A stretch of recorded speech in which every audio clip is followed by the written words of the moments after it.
Hey, do you ever feel like there's a lot of people doing what you do, that the market is oversaturated? Maybe you even hear people saying this.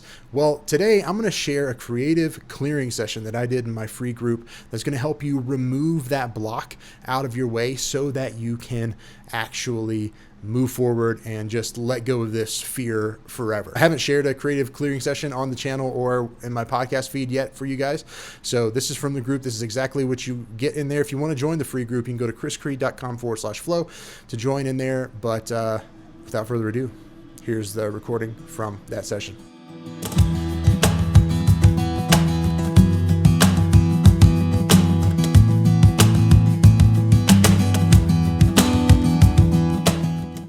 Wow, what is up, y'all? I'm going to make sure this is actually coming through before we... there we go. Sweet. What's up, y'all? I didn't announce this at all. So I don't know if any of you guys are going to see this actually live. That's okay. That's why I am recording it as well. So this week is interesting.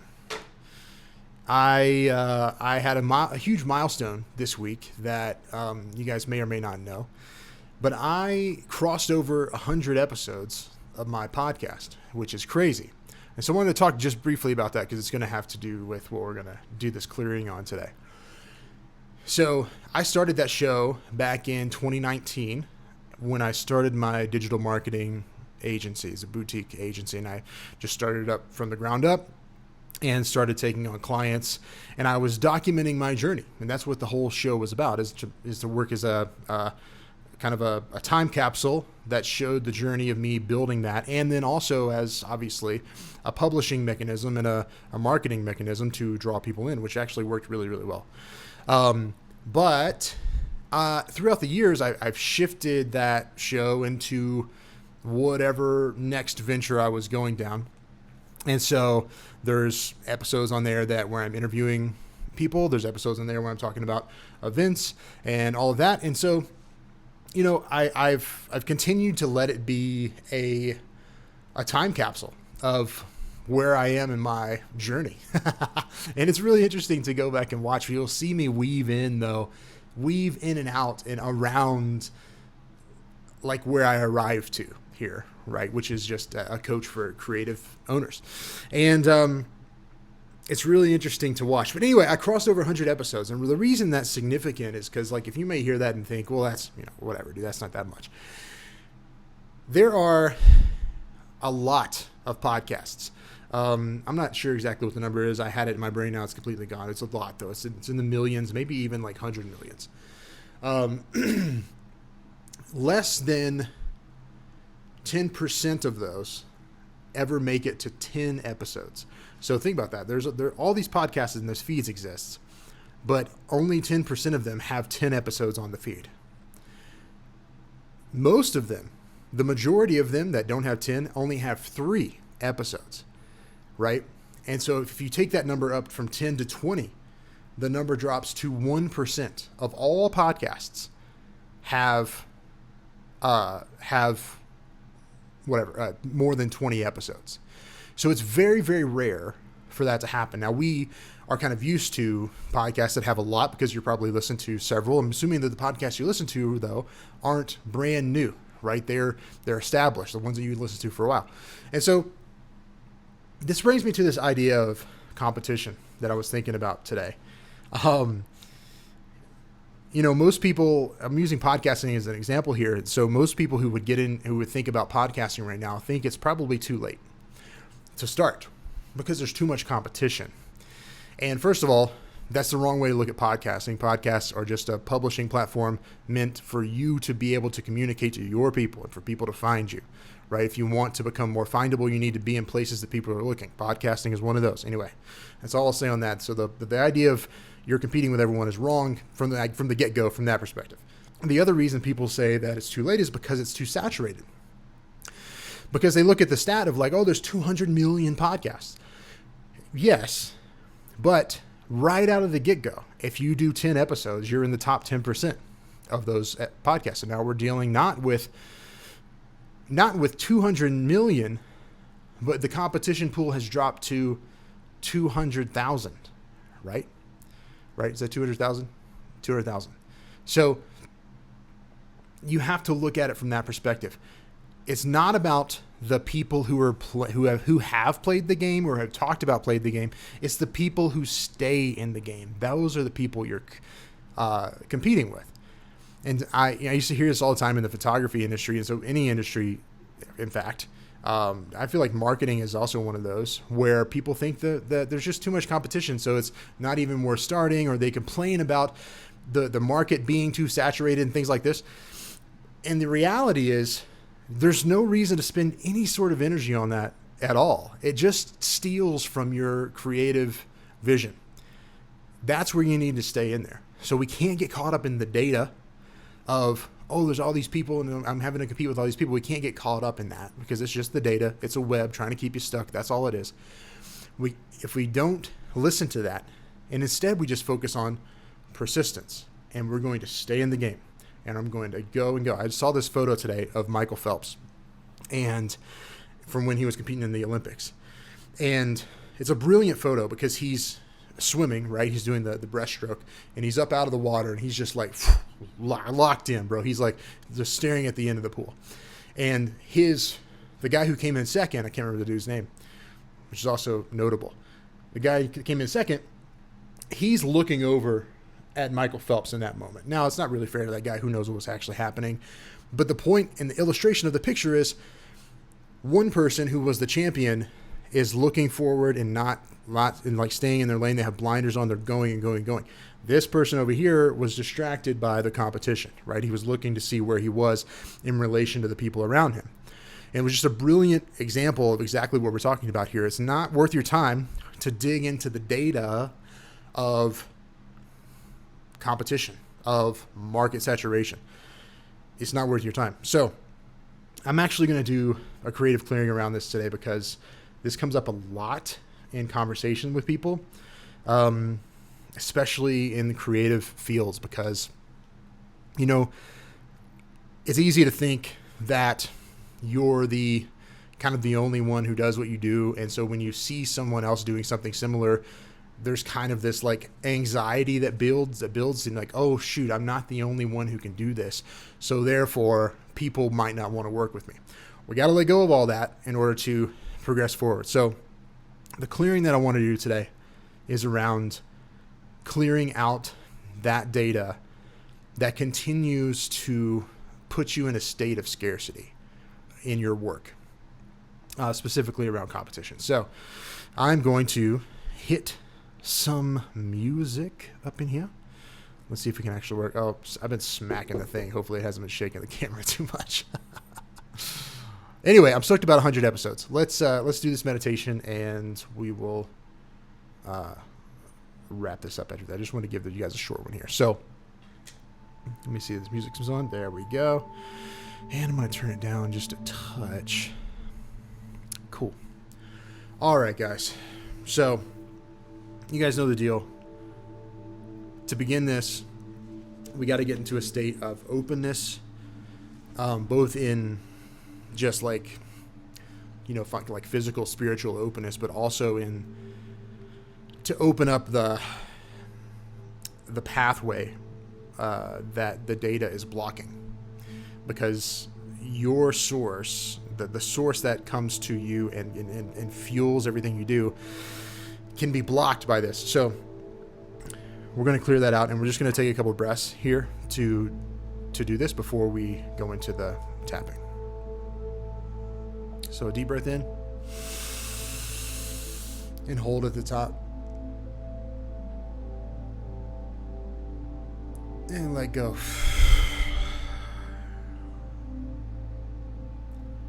Deep breath in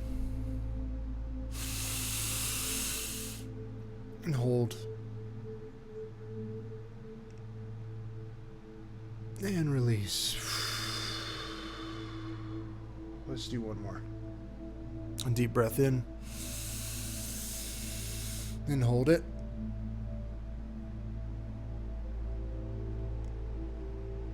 and let go. Okay. I'm going to take my glasses off so I can show you guys where the points are, but just a refresher. This is EFT tapping combined with a Ho'oponopono. And the Ho'oponopono is an ancient Hawaiian prayer that just is meant to clear out the data that's in you and clear out any error. Not necessarily errors that you have done, but it's things that are coming into you at all times that get stuck, and they keep you stuck. And so we can do this tapping protocol, and I'm going to walk you through it. And the idea is to help clear that out, right? So I always like to start on the karate chop point of the hand. So I'm just going to walk through the points real quick. The karate chop point is right here. It's like fleshy part, where you would karate chop somebody. And we would just tap that with 2 fingers. And then as we move through the points, it's in between the eyebrows, and I use both hands for that. And then on the outside of the eyes, like the outside of right at the temple, but closer to the eye, and then underneath the eyes, and then underneath the nose, like the mustache area, and then on the chin, up below the bottom lip. And then you're tapping with 2 fingers through all these, moving to the collarbone. And then sometimes I like to rub into that point right there, like I've said before. And then I like to meet back for our last tapping point in between the index and thumb, and that little fleshy part right there, to just kind of complete the loop. And on the second round of tapping, I also like to tap on the head. And when we do that, we'll use the crown of the head, and we'll tap with all 5 fingers. So that's all of the points. And the reason I'm going through this, guys, if you've watched this before, is I might put this in audio form today. And so I just wanted to walk people through that. So here we are. I like to keep these clearing sessions open and flowy so that we can be open to whatever comes up. And that was kind of what kept coming to my mind today, was this idea of competition. And so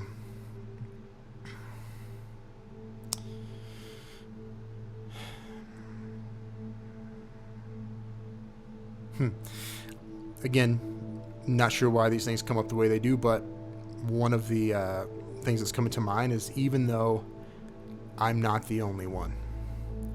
And so when we think about that, I want you to think about the feeling of realizing that you're not the only one who can do the things that you do.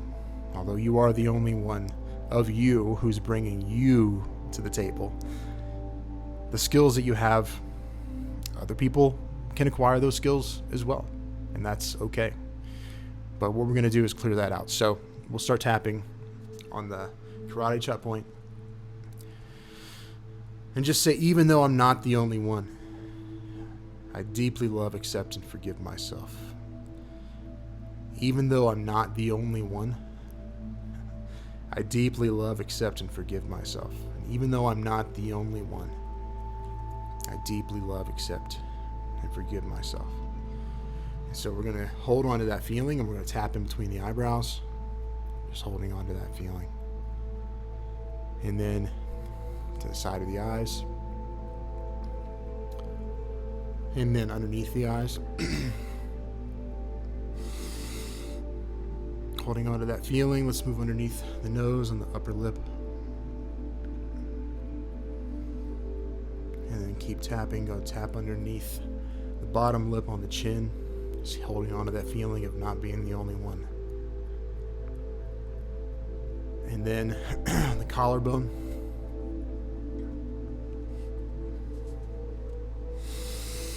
And then let's meet back on the fleshy part of the hand. Right there between the thumb and index finger, holding on to that feeling. Okay.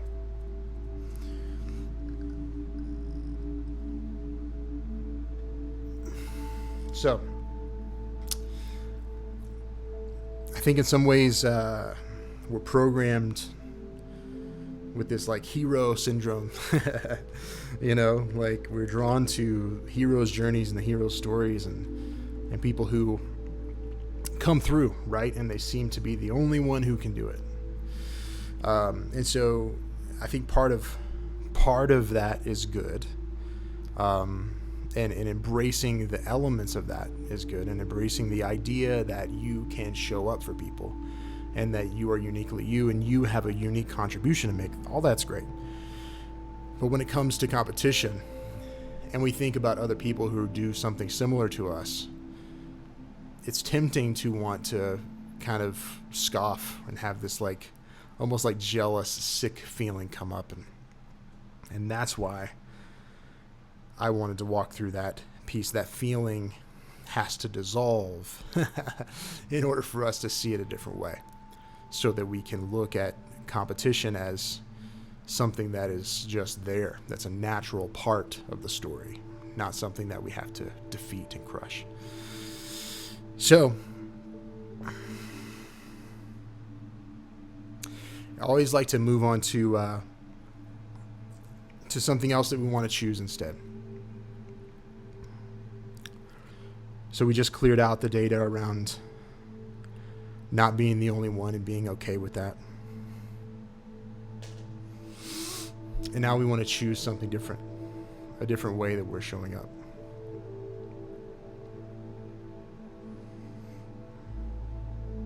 I think I just want to do I am persistent. So I'm going to say I am persistent, and we're going to tap on the karate chop point, and we're going to say that 3 times. I am persistent. I am persistent. I am persistent.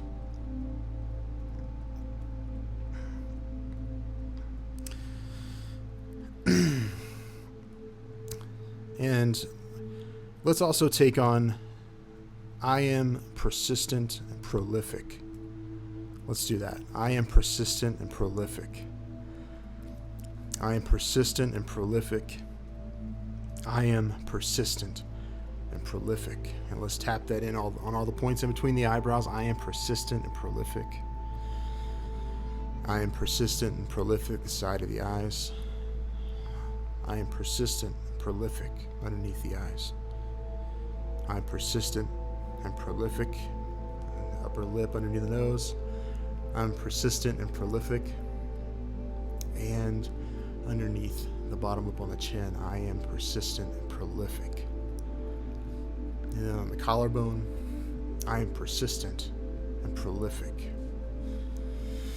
And let's go to the top of the head with all 5 fingers. I am persistent and prolific. And let's meet at the top of the hand in that fleshy part between the index finger and thumb. I am persistent and prolific. Okay, and let's rub your hands together, create a little friction with your hands, and then just as if you picked up some cool water from the stream and you're about to splash your face with it, just rub it on your face and shake it off.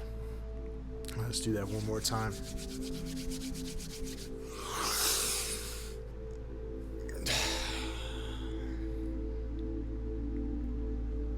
And just notice how you feel for a second. Maybe take some deep breaths.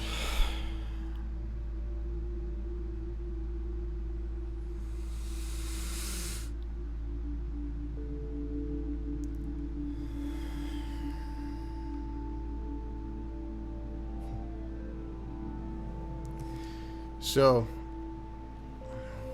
you may or may not be experiencing any sort of negative feelings around competition.